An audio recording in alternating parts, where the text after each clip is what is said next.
नमस्कार दर्शकों, बहुत बहुत स्वागत है आज की आध्यात्मिक ज्ञान चर्चा में। दर्शकों, आज की आध्यात्मिक ज्ञान चर्चा में हम जानेंगे कि क्या श्री ब्रह्मा जी, श्री विष्णु जी, श्री शिव जी की जन्म मृत्यु होती है और जानेंगे कि इनकी माता पिता कौन है। आइए जानते हैं सबसे पहले श्री अनिरुद्धाचार्य जी के विचार। ब्रह्मा, विष्णु और महेश पिता उनके ही होते हैं जो जन्मे हैं, और अजन्मा का कोई पिता कैसे हो सकता है।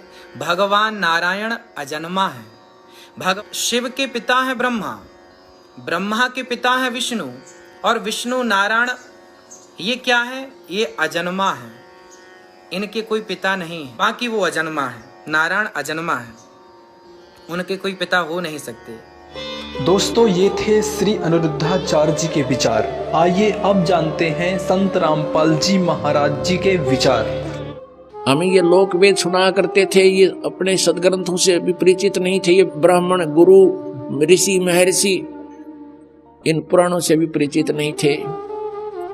और ब्रह्मा, विष्णु, महेश को अजरो अमर सर्वेश्वर महेश्वर, इनके कोई माता पिता नहीं, इनका जन्म मृत्यु नहीं होता, ऐसे कहा करते थे।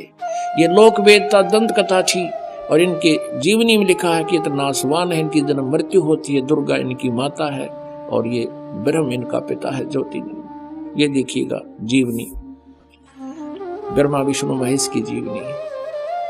ये वही देवी भागवत गीता प्रेस गोरखपुर से 123 पृष्ठ पे है, तीसरा स्कंद 123 पृष्ठ पे है। विष्णु जी अपनी माता दुर्गा की महिमा गा रहे हैं और अपनी सतीथि बता रहे हैं। तुम शुद्ध स्वरूपा हो, ये सारा संसार तुम्ही से उद्भासित हो रहा है। मैं ब्रह्मा, विष्णु, मैं माने विष्णु, ब्रह्मा और शंकर, हम सभी तुम्हारी कृपा से विद्यमान हैं। हमारा आविर्भाव माने जन्म, तिरोभाव माने मृत्यु हुआ करता है।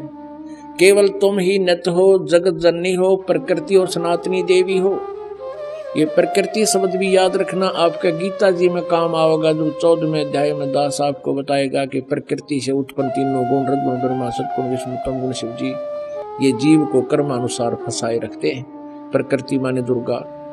14वें अध्याय के 3, 4, 5 श्लोक में लिखा है कि प्रकृति मेरी पत्नी है, मैं पति हूँ इसका, इसके पेट में जीव स्थापित करता हूँ, जिससे सब जीवों की उत्पत्ति होती है।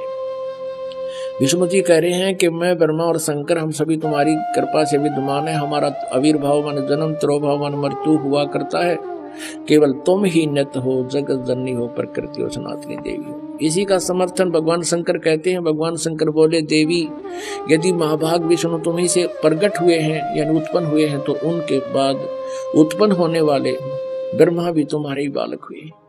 फिर मैं तुमको लीला करने वाला शंकर क्या तुम्हारी संतान नहीं हुआ? इति सिद्धम के ब्रह्मा विष्णु महेश नासवान है, दुर्गा इनकी माता है। मुझे भी उत्पन्न करने वाली तुम ही हो शिवे। संपूर्ण संसार की सृष्टि करने में तुम बड़ी चतुर हो। इस संसार की सृष्टि, स्थिति और संहार में तुम्हारे गुण सदा समर्थ हैं। उन्हीं तीनों गुणों से उत्पन्न हम ब्रह्मा, विष्णु एवं शंकर नियमा अनुसार कार्य में तत्पर रहते हैं। इससे सिद्ध हो गया रजगुण ब्रह्मा, सतगुण विष्णु, तमगुण शिव जी। और ये केवल नियमित काम कर सकते हैं, जैसा वर्क डन, इसमें कोई परिवर्तन ये नहीं कर सकते। इस पवित्र पुराण के इन चंद पंक्तियों ने ये स्पष्ट कर दिया, 4 कंसेप्ट क्लियर कर दिए। एक तो ये है कि ब्रह्मा विष्णु महेश नासवान, इनकी जन्म मृत्यु होती है। दूसरा ये हो गया कि दुर्गा इनकी माता है। तीसरा ये हो गया कि रजगुण ब्रह्मा, सतगुण विष्णु, तमगुण शिव जी। और चौथा ये हो गया कि ये केवल जैसा जिसने कर्म किया है उतना ही आपको दे सकते हैं, उसमें कोई परिवर्तन नहीं कर सकते। ये पाप नाश नहीं कर सकते, प्रारब्ध में परिवर्तन नहीं कर सकते। केवल कबीर देव, वो कबीर साहब कर सकते।